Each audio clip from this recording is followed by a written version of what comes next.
So in this video, we're going to be taking an area, a region, and rotating it about the y-axis. In the last video, we learned how to rotate a region about the x-axis, and we really focused on, emphasized these steps to build the integral to calculate that volume. Now, if you want to rotate a region about the y-axis, you use the exact same steps. The integrals are a little bit different, but the approach is the exact same, the methodology. So let's do this problem. So let's sketch these curves so we can find the region, the area bounded by these curves. We'll start with y is equal to natural log of x. Log and natural log, they've always been difficult for me to think about. What I always go back to is that my base is e. This whole thing, which is y, this whole number is the exponent that powers up e to get this x right here. So y is the exponent on e to get us that x. Remember, natural log, log, they're inverse functions. Just make sure you know what natural log and log really mean. I'll start with an easy number. If I make x 1, what does that y have to be? 0. I got a point. If I make x really, really big, as x keeps increasing, like 100, 1,000, and 1,000,000, y, of course, has to be increasing with it. Remember, e is just 2.718. It's just basically a constant, a number. Don't let that e scare you. So, of course, as my x gets bigger, this y that powers up that e, of course that y has to get bigger to power up that 2.718. So, probably have this sort of thing going on here. I'll just keep increasing and increasing and increasing. Now, let's think about x is less than 1. Well, I know if I plug in like a -5, that's just not possible. There is no y power that can power that e up to get a negative number. It's just impossible to raise a number, or a positive number at least, to a power and get a negative number. So our graph won't be anywhere in the negative x axis. But I can think about x values in between 0 and 1. I don't know, maybe 0.25 or something. And even getting less than 0.5, maybe 0.1. And so on and so forth, getting closer to 0. Well, how do I make this thing get smaller and smaller and smaller, closer and closer to 0? Well, the only way to make that happen is to make y become more negative, and more negative.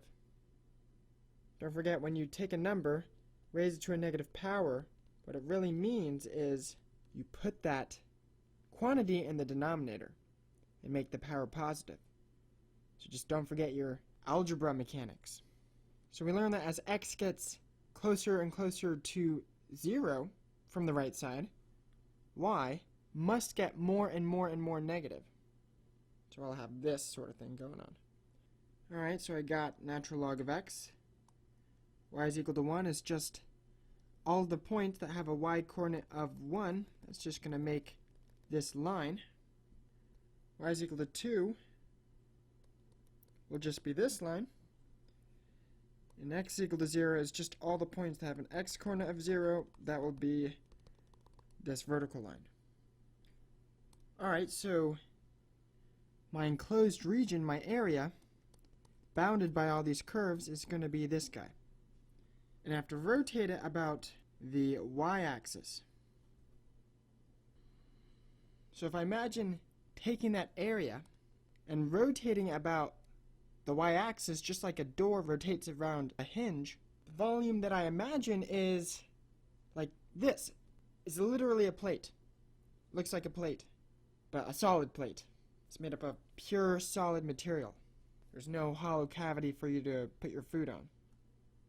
So the point of this question is to calculate this guy's volume. So this is disk method, so I want to imagine that volume being made up of a whole bunch of very tiny disks. Now I have to form the radii of these disks. Alright, that's no problem. Here's the radius of my top disk, the middle one, and the bottom one. Alright, there are my radii. Now on our graph, that will correspond to these lengths right here. Now, notice that these lengths are x-coordinates. Don't forget, an ordered pair, of course, is like an x and a y. One number, then another number. But don't forget that these numbers really mean lengths, distances. The x-coordinate 1.5 here is this distance, and the 0.6, the y, is this one. Being able to visualize the lengths that coordinates really represent is the key to succeeding in calculating volumes. So it looks like the radii that I need to form are the x-coordinates of these points here. So I need an equation that gives me the x-coordinates of those points. Well, this equation right here gives me the y-coordinates. I plug in an x and I get the y. But I need an equation that gives me the x-coordinates of the points on the y is equal to natural log of x line. So basically, I want to take the inverse of this equation. Right now, I input an x and I get out a y, but I want to be able to put in a y and then get out an x as my dependent variable. So this is just like we talked about before. Remembering really the essence of what logs and natural logs are. They're inverses. What this number, this expression really evaluates to is that it is the power on my base here, on that e, to get the x. So these two equations right here refer to the same exact curve. It's just that I've kind of unpacked what that natural log really means, so that I have an equation where I put in a y and I get the x. Alright, so this equation gives me my x's, gives me my r's. I plug in the y of this point and I get its x. I plug in the y coordinate of this point and I get its x. So this equation gives me the radius of each one of those disks. Alright, I have formed the radius of the disks. It was a bit tricky because I had to reverse this equation so that it would give me x's as the outputs instead of y's. And that is a big theme in what makes volumes so hard to calculate. You're going to find yourself doing this a lot, so make sure you're comfortable with it, flipping those equations. So now that I have an equation that gives me the r's of each one of those disks, of course I want to square all of these r's and times them by pi.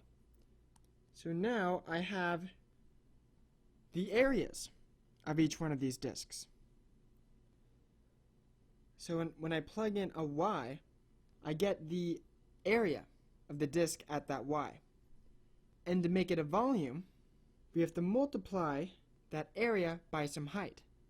And in this case, that height is going to be this distance, and this distance is a little bit of length in the y direction, so a dy. So this equation gives me the area of each one of those disks, and I need to multiply each area by a little bit of height, which is dy in this case. Remember in the last video, it was dx. So now when I plug in a y into my equation, I get the volume of each one of those tiny disk volumes. And of course my final step is to simply add up all of those disk volumes to get the volume of this shape. Starting at this y right here, that's a y of 1, and I want to add up all those disk volumes from there to here.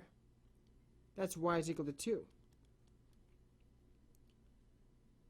So this is my complete integral. I finished building the integral, and now I just have to crunch the math there, perform that antiderivative, and evaluate the bounds.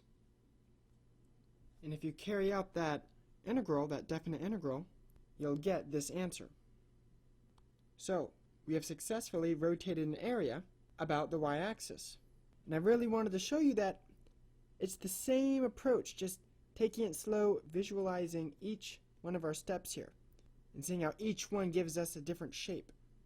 In my opinion, that's the key to really succeeding at this volumes part of calculus.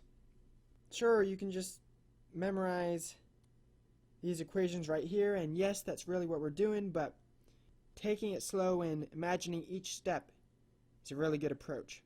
These dy integrals get kind of tough because, as we saw, we had to kind of flip-flop that equation so that we put y's in and we got x's out. And in future sections, it's going to get a lot more complicated.